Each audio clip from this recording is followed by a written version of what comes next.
Yo, what's up guys? Welcome back to another creepypasta video. Today we're going to be reading a gaming creepypasta called Mr. Mix. I remember hearing this one when I was a kid as well. A lot of these are going to be from my childhood as well as yours, which is part of the goal of this channel, I guess. Anyway, let's get to reading.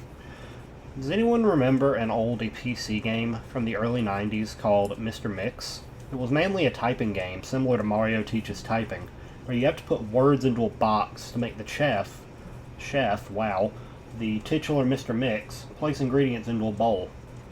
Unlike most typing games, however, the game was notorious for having an insane difficulty curve. It had a 50 word, it had a, wow, I'm stuttering. It had a words per minute requirement for each level, being as low as 10 on level 1 and as high as 85 on the third. By level 5, the requirement reaches over 500, effectively making it impossible to proceed any further. One of the main things that the people immediately noticed about the game was the background music. On the first level, it was an unsettling pattern of growls that got progressively louder as the level went on, often causing damage to early computer speakers that were not designed to handle extremely high volumes. The second level had no music at all, and the third had what sounded like a very low quality recording of a hairdryer playing in the background.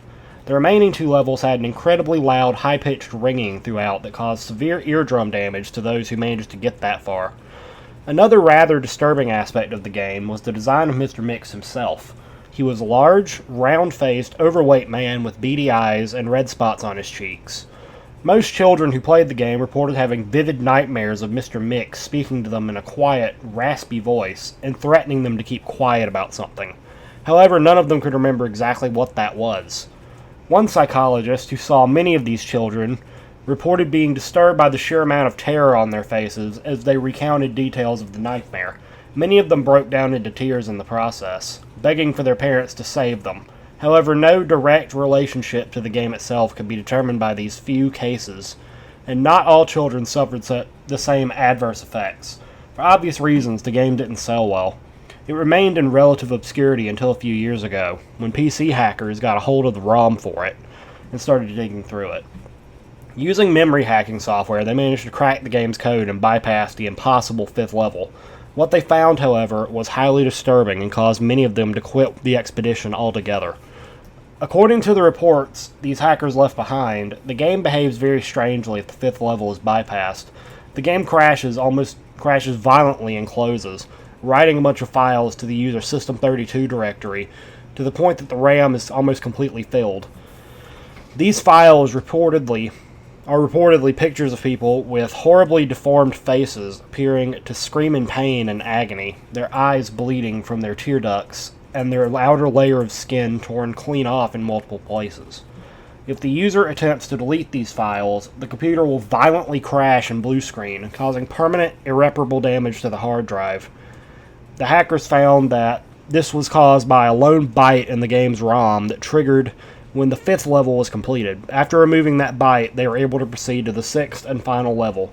However, all of the original hackers declined to discuss what they saw in that final level, as well as unfortunately. The word was unfortunately. Each of them became extremely paranoid and reclusive afterwards, refusing to talk about anything related to the game and showing astonishingly extreme symptoms of post-traumatic stress disorder. Most of them ceased to be able to form coherent sentences within a week. Within a month, all of them had gone missing. All remaining copies of the game were destroyed. To this day, no one knows what was in it that caused the group so much psychological damage. Maybe it's better that way. 2 years after this incident, a man was arrested for trying to kidnap an 8-year-old girl from a grocery store.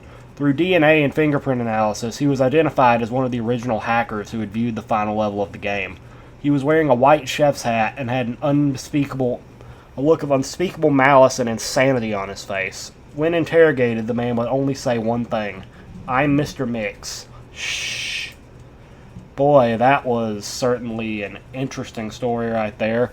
Yeah, that one really shows its age, you know? Yeah, you could tell that was written during the early internet. But it's still a good story and still very iconic. Anyway, guys, hope you enjoyed this video, and I'll see you in the next one. Peace.